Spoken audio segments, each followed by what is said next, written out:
continência, camaradas insurgentes contra o genocentrismo e a misandria.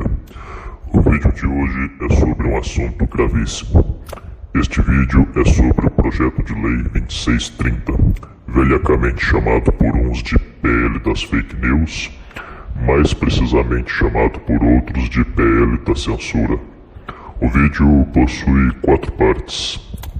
Na primeira, uma apresentação do referido PL, um breviário do mesmo. A segunda parte falará sobre os lobbies envolvidos.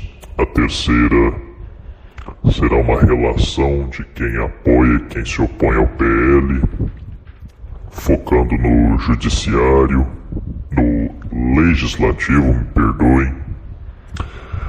A quarta trará os motivos e propósitos políticos concernentes aos apoiantes e opositores do projeto de lei. Mas antes de começarmos o conteúdo do vídeo, é pertinente fazer um breve prolegômeno e explicar o que é lobby, situação e oposição. Situação e oposição são apenas termos propósitos para a ala política que respectivamente apoia e se opõe a uma determinada força política vigente. Quase sempre os termos se referem aos chefes do poder executivo, especialmente ao presidente. Quem apoia o presidente é situação, quem opõe a ele, oposição. Lobby nada mais é que um grupo de interesse privado e individual que faz pressão no Estado para que determinadas políticas públicas que beneficiam seus interesses sejam tomadas, ainda que às custas do resto da população. Por exemplo, uma fabricante de armas domésticas suborna deputados e faz acordos com o executivo para que um imposto sobre a importação de armas seja implementado, pois assim as armas mais qualificadas de países como Áustria, Estados Unidos, Rússia, Tchequia, Sérvia vão ficar mais caras. E aqueles que quiserem ter uma arma, caso não tenham bastante poder aquisitivo, terão que comprar as bostas das armas brasileiras. Claro, qualquer semelhança com a realidade é mera coincidência, é só um exemplo. Ou não. Reiterando, lobby é um grupo de interesse privado e individual que faz pressão no Estado para que determinadas políticas públicas que beneficiam seus interesses sejam tomadas às custas do resto da população. Guardem bem esse conceito, que ele é importante para o trabalho de hoje. Tudo o que será falado diretamente sobre o PL consta nos documentos públicos do próprio, e as provas serão mostradas. Os links estarão nos comentários fixados. Camaradas, vamos ao que interessa. Parte 1. Breviário. O projeto de lei 2630 de 2020 dispõe sobre a distribuição de notícias pela internet e fiscalização do discurso e comunicação, íntimos e públicos. O PL foi uma proposta de Alessandro Vieira, do Cidadania, de Sergipe. Em 2020, sob o governo Bolsonaro, o partido era centrão, nem situação, nem oposição. E como centrão, o partido viu Bolsonaro abrir concessões para eles. Apesar de ter o terceiro congresso mais governista da história. Atualmente, o partido Cidadania, partido que apoiou Tebet, é de situação. O projeto de lei foi apresentado em 3 de julho de 2020, pré-aprovado, chegou ao plenário em 2 de maio de 2023, quando tentaram, sem êxito, estabelecer a votação do PL como urgente. O projeto de lei, se lei virá, fiscalizará, punirá e vigiará as notícias e discursos na internet, estabelecendo sanções contra quem o governo, genuína ou convenientemente, julgar que está divulgando fake news ou discurso de ódio. Falando muito brevemente, são essas as sanções: exclusão do conteúdo, derrubada da rede social, se esta se negar a excluir o conteúdo considerado impróprio, multa à rede social de 10% do faturamento do ano anterior. O projeto de lei também limita, no caso de serviços como WhatsApp e Telegram, a quantidade de envios imediatos simultâneos. O texto do projeto estipula um conselho chamado Conselho de Transparência, responsável por fiscalizar o conteúdo da internet. Falaremos sobre o pretenso Conselho de Transparência na próxima parte. Parte 2. PL 2630 e seus lobbies.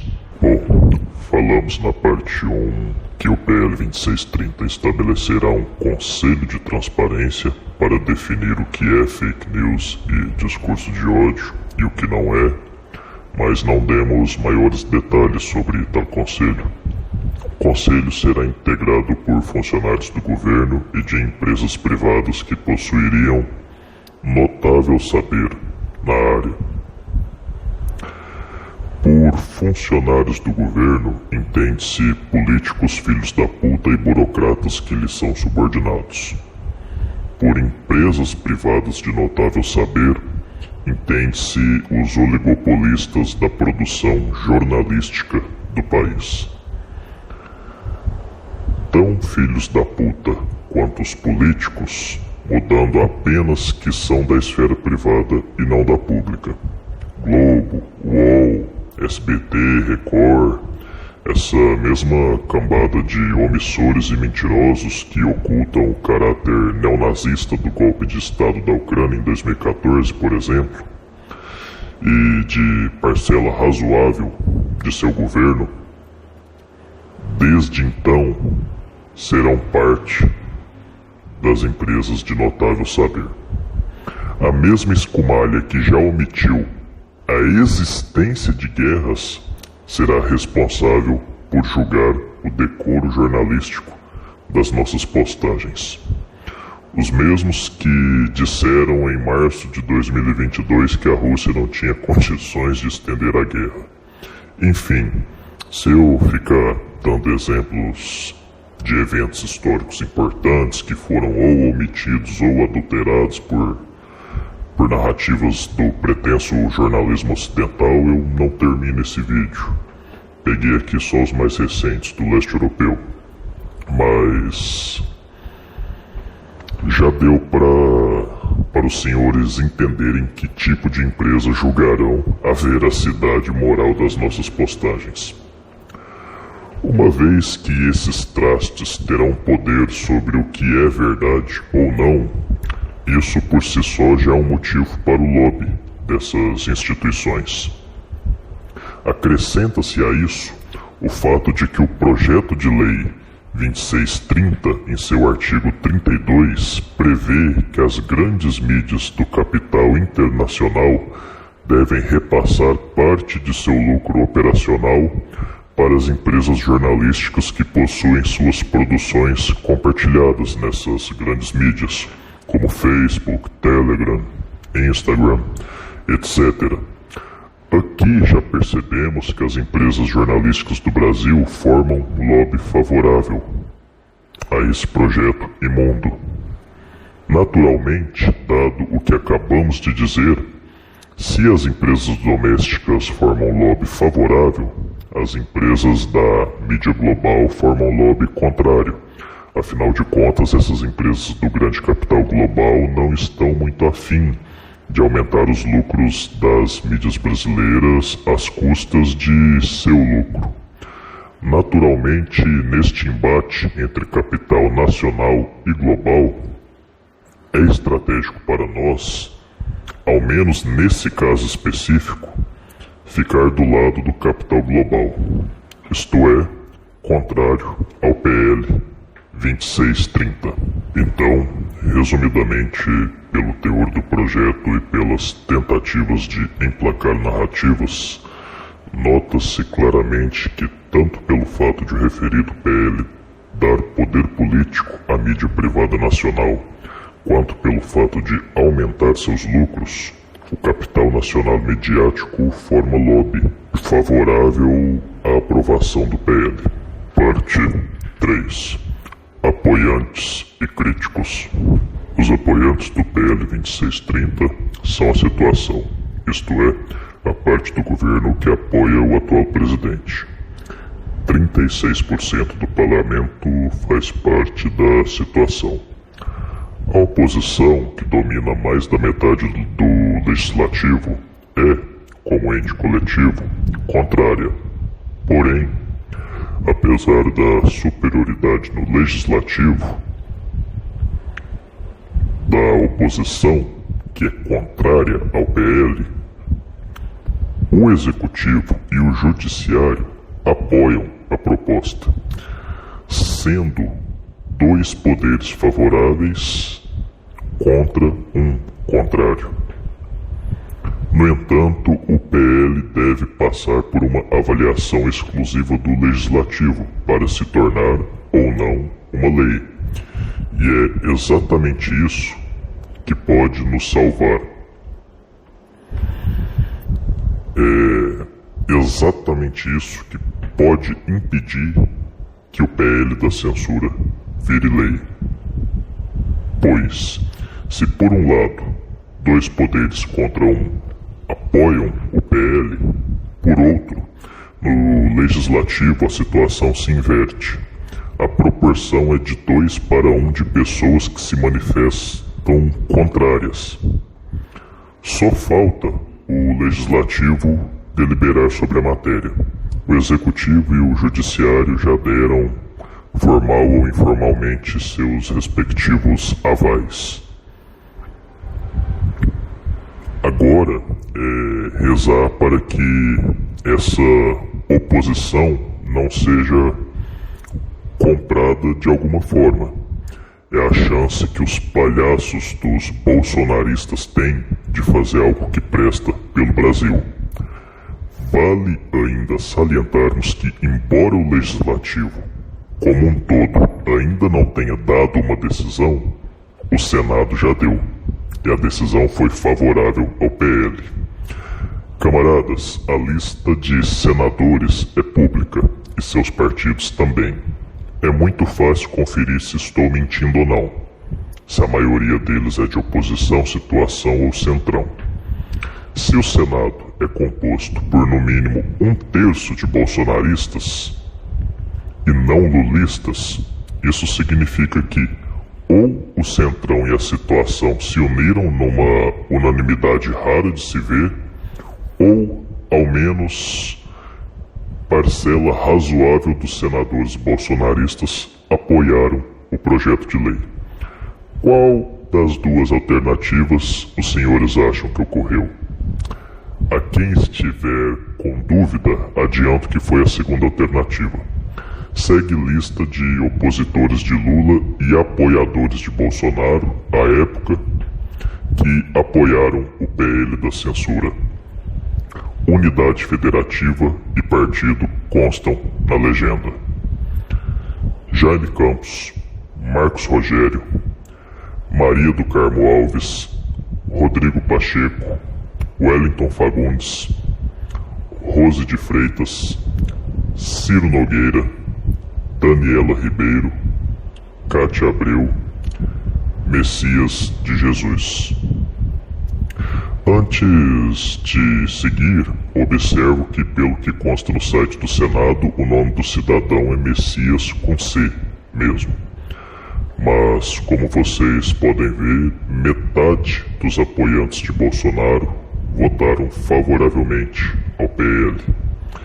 E isso ocorreu não por eles não serem a direita de verdade, ou por serem a direita canhota, ou a direita 2.0, ou os neoconservadores, ou os conservadores 2.0.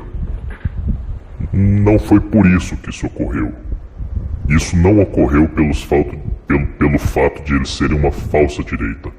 Até porque isso não é um fato. Eles são da direita verdadeira. A questão é que os direitistas não têm saco roxo para admitir os defeitos do espectro político, do lado do espectro político em que eles estão. Esse apoio desses direitistas verdadeiros ao PL 2630 ocorreu pura e simplesmente porque há censuradores filhos da puta dentro da fidedigna direita brasileira, assim como há na esquerda e no centro.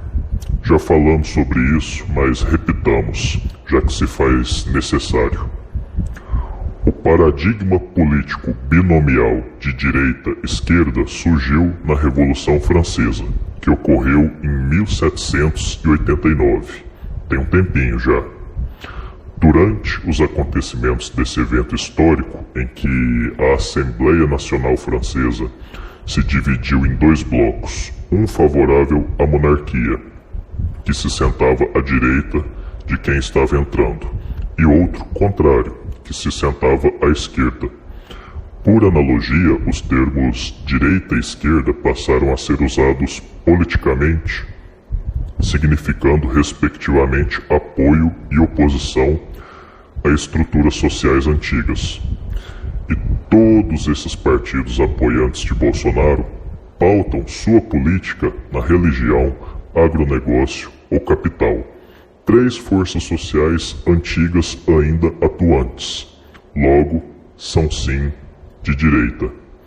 Dizer que eles não são a direita verdadeira é desculpa de oportunista político que quer ilibar o termo direita das patifarias que essa turminha faz. Claro, reitero, que nem direita nem esquerda são monolíticas. Logo, nem todo direitista concorda com esses direitistas filhos da puta que defendem a censura. Bem como nem todo esquerdista está do lado de Lula e Dino, que são defensores dessa merda. Vide o PCO, que é contrário ao PL. Dito isso, fica claro que neste vídeo eu não critico nem a direita nem a esquerda como um todo. Até porque a chance de falar merda criticando direita e esquerda como um todo é alta, já que nenhuma nem outra é monolítica. Mas, voltando ao assunto, lembrem-se do vasto apoio de direitistas quando algum conservador, bolsonarista, filho da puta, tentar culpar os isentões ou a esquerda pelo PL 2630. Lembrem-se disso quando os retardados falarem "faz o L" quanto a esse assunto. A escumalha lulista não foi a única a apoiar esse projeto de lei ultrajante. Lembrem-se que se a oposição bolsonarista fosse os sacrossantos guerreiros da liberdade, como fingem ser, essa porra nem teria sido aprovada no Senado. Bom, resumidamente, no que tange aos partidos de oposição têm se mostrado parcialmente contra o PL, apesar de algumas mostras de disposição à negociação, evidenciada pelo adiamento da votação. Partidos de situação têm se mostrado favoráveis, com uma notável exceção, o PCO. Ressalvo que talvez não seja adequado chamar o PCO de situação. É um partido que recomendou clara e abertamente o voto a Lula e não a Bolsonaro. Claramente apoiava um, embora seja um apoio crítico. Porém, o PCO defende uma estrutura de governo e até mesmo um modo de produção completamente diferente do atual governo. Assim sendo, eu não sei quão preciso é da minha parte chamar o PCO de situação, mas de maneira rasa, assim o estou chamando. Reiterando, o PCO foi o único partido da situação a criticar o PL 2630, mas, para o nosso azar, pelo menos nessa matéria, não há um parlamentar sequer do PCO para dizer não a essa censura lobista. Por que o PCO é contra o PL 2630? Basicamente é o único partido de esquerda do país, pelo menos dentre os que possuem código eleitoral, que não é significativamente vinculado a lobbies pós-modernos. Assim sendo, o dos partidos influenciados por Marx, o PCO é o que mais preserva a teoria do autor, que é aversiva tanto ao pós-modernismo quanto a esse tipo de lei. Basicamente, então, há uma incompatibilidade ideológica entre o PCO e esse tipo de projeto de lei. O mesmo ocorre com o anarcocapitalismo, apesar de serem teorias antagônicas. O marxismo e o anarcocapitalismo, apesar de serem teorias antagônicas, ambas são contrárias a PL desse tipo por motivos diferentes. Ou seja, ideologicamente e materialmente, o PCO não possui vínculo com o PL 2630. Não possui vínculo ideológico nem vínculo com o lobby favorável ao PL. Essa incompatibilidade ideológica do PCO pode ser estendida para os já mencionados anarcocapitalistas, liberais austríacos, marxistas ortodoxos, marxistas que, embora não sejam ortodoxos, preservam em certo grau o pensamento de Marx, no caso do PCO, libertários em geral, críticos do fenômeno do lobby em geral, duguinistas, nacional-bolchevistas, baatistas, várias vertentes de nacionalistas, etc. Todas essas ideologias são incompatíveis com esse tipo de PL. Se o PCO se destaca por ser o único partido de situação unanimamente contra o PL 2630, o DEM se dstaca por ser o único de oposição unanimamente favorável. Por quê? Bom, quanto a isso não posso provar nada, posso apenas teorizar. O DEM é um partido fortemente ligado ao lobby ruralista do país. Ronaldo Caiado, um de seus maiores nomes, é um dos fundadores da UDR, uma organização conservadora ruralista. Organização esta que é uma das forças por trás da divulgação do falacioso e pseudocientífico Olavo de Carvalho e do Brasil Paralelo. Se eu fosse evocar uma possível explicação para a defesa do PL 2630 por parte do DEM, seria ou que o partido, além do lobby ruralista, também está associado ao lobby midiático, ou que o partido quer fazer jogo duplo, tentando negociar com quem ganhar. Qual dessas duas explicações é a verdadeira? Não sei. De um lado, eles financiam grupos conservadores críticos ao PL. Do outro, seus políticos se apresentam como favoráveis. Essas são as minhas duas teorias sobre o apoio do DEM ao PL. Lobby midiático ou jogo duplo. E essas teorias não são mutuamente exclusivas e são apenas especulações, que fique bem claro. Bom, falamos do PCO, falamos de adeptos em geral de ideias incompatíveis com o PL, como marxistas, libertários, duguinistas, baatistas. Falta falarmos da oposição a Lula, que em 2020 era a situação. Porque a oposição, majoritariamente, tem se mostrado contra o PL. Bom, o motivo mais importante é provavelmente a questão pragmática. Não é muito inteligente por parte da oposição colocar nas mãos do governo o instrumento legal que lhe permite censurá-la quase que a seu bel prazer. Outro motivo seria que parte da oposição, assim como o PCO, é de ideologias incompatíveis com tal projeto de lei, especialmente as ideologias mais à direita, dentre as mencionadas como incompatíveis. E por fim, o último motivo, que é disparadamente o que mais tem feito a oposição ser contra o PL 2630, é o oportunismo político. Ainda falando sobre o oportunismo político e a questão pragmática da direita contrária ao PL, vale lembrar que a oposição, como toda direita conservadora ocidental, faz uso intensivo e extensivo de notícias falsas e desinformação. Assim sendo, por mais que esse PL seja uma porcaria que dá poder de censura ao governo e corporações mentirosas, ele possui o efeito colateral positivo de punir quem de fato mente. E como os trastes conservadores são os maiores mentirosos, não é de interesse deles que o PL seja aprovado. A oposição dos conservadores brasileiros ao PL 2630 é, portanto, uma posição correta, pautada por motivos incorretos.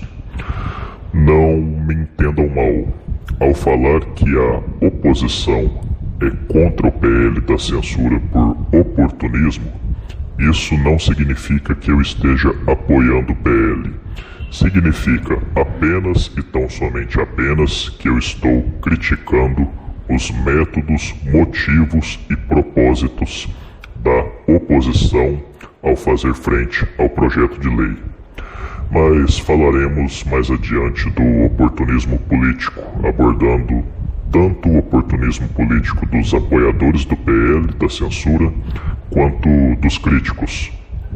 Fazendo uma revisão de tudo que vimos na parte 2 até aqui, vimos quem se opõe ao projeto de lei e por quê, tendo cada um motivo particular para se opor.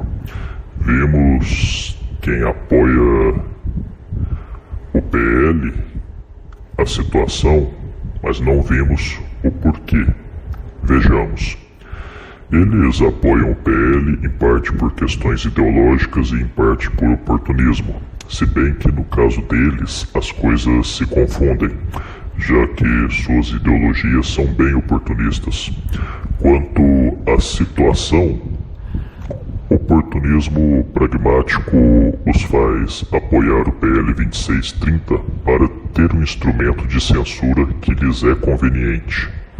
A ideologia os faz apoiar por serem fortemente influenciados pelo pós-modernismo, que prega que certo e errado é uma questão de domínio do discurso, e que grupos alegadamente minoritários deveriam buscar dominar as narrativas, pouco ou nada interessando os meios para isso. Eu, aqui, descrevi a maldita esquerda pós-moderna de maneira muito direta. Quando vocês forem ler seus autores, como Foucault ou Baudrillard, eles não vão dizer isso de maneira tão clara, colocarão isso com muito mais sutileza, dourarão a pílula. Mas quem for bom leitor verá que de maneira mais sutil é exatamente isso que seus autores recomendam. Bom, resumindo essa parte em 5 tópicos, quem apoia o PL 2630 é a situação integrada principalmente pela esquerda pós-moderna. Ela o apoia tanto por oportunismo quanto por ideologia. Quem é contra o PL são os adeptos de ideologias incompatíveis com a censura arbitrária e, de modo geral, a oposição, sendo que a oposição, em sua maior parte, o faz por oportunismo, não por ideologia. O simples fato de o PL ter passado no Senado, que tinha e tem forte base da oposição, que apoia Bolsonaro em detrimento de Lula, já nos indica que parte da oposição também tem algo a ganhar com essa censura. Apesar apesar de arrogarem para si o papel de guerreiros da liberdade contra o comunismo malvadão do PT. PCO e DEM são exceções. Um é de situação, mas é contra o PL 2630. O outro é de oposição, mas é favorável ao PL. Todo e qualquer idiota que falar que esse PL é da esquerda ou que ser contra o PL é coisa de conservador velho está falando bobagens. Esse PL encontra tanto amparo quanto oposição em ambos os lados do espectro político. Dizer que a direita é contra o PL porque usa fake news, ou que esse é o PL da esquerda, é coisa ou de gentalha burra ou de oportunista político, como é o caso da galerinha do MBL, que vive usando esse tipo de retórica. Parte 4. Quem quer o quê? Concluímos da parte anterior que, de modo geral e impreciso, mas não incorreto, podemos dizer que a direita conservadora bolsonarista é contrária ao PL, ainda que pelos motivos errados. A esquerda pós-moderna lulista é favorável ao PL da censura, o que é plenamente esperado de uma esquerda nojenta, cujos principais ideólogos, como Baudrillard e Foucault, recomendam clara e abertamente que a narrativa deve ser controlada, ainda que às custas da verdade. A direita conservadora e a esquerda pós-moderna, duas forças políticas pseudocientíficas e recheadas de canalhas, são as forças políticas predominantes do país. No entanto, não representam toda a direita e esquerda, e por isso observamos o fato de que há direitistas que defendem o PL, apesar de a maior parte da direita brasileira ser contra, bem como há esquerdistas que são contrários, apesar de a maior parte da esquerda brasileira ser favorável. Oportunistas políticos naturalmente tentarão ilibar o próprio lado do espectro político, dizendo, no caso dos conservadores, que a esquerda é favorável ao PL e que a direita quer livrar o Brasil da censura, como se não houvesse direitistas defendendo essa merda ou outras formas de censura. Os oportunistas políticos da esquerda dirão que a direita é contrária ao PL porque ela pratica fake news, como se eles não praticassem. Aliás, tanto a esquerda pós-moderna quanto a direita conservadora praticam uma coisa muito pior que a falsificação de notícias, que é a falsificação da história. Mas isso não é um assunto de agora. Em todo caso, nota-se as seguintes tendências de estratégia retórica. A esquerda pós-moderna dirá que toda direita é contra o PL porque toda direita mente e usa fake news, e a direita conservadora dirá que a esquerda é favorável ao PL porque toda a esquerda quer a censura e o Estado malvadão intervindo na vida do povo, e que ela estaria tentando salvar o Brasil deste PL comunista. E, estranhamente, o PL comunista beneficia um monte de empresas privadas que fazem até lobby pelo projeto de lei. Vai entender. Bom, cada uma das duas forças dominantes do establishment político ocidental, direita conservadora e esquerda pós-moderna, tentam pintar a si mesmas como heróis e como representantes de toda a direita e esquerda, o que é uma grave mentira. E tentam também pintar todo o outro lado como vilões, como usuários de fake news ou tiranos que usam da máquina estatal. Quando os pós-modernos dizem a direita usa fake news, eles, os pós-modernos, estão caluniando uma boa parte da direita, quando os conservadores dizem que a esquerda quer a censura, eles estão caluniando uma boa parte da esquerda. Agora, se os conservadores se referissem apenas aos pós-modernos e identitários quando falam da esquerda, e se os pós-modernos se referissem apenas aos conservadores quando falam da direita, ambos estariam dizendo uma inapelável verdade, já que, de fato, os pós-modernos são tiranos e os conservadores obscurantistas. Aliás, ambos são, à sua maneira, tiranos e obscurantistas.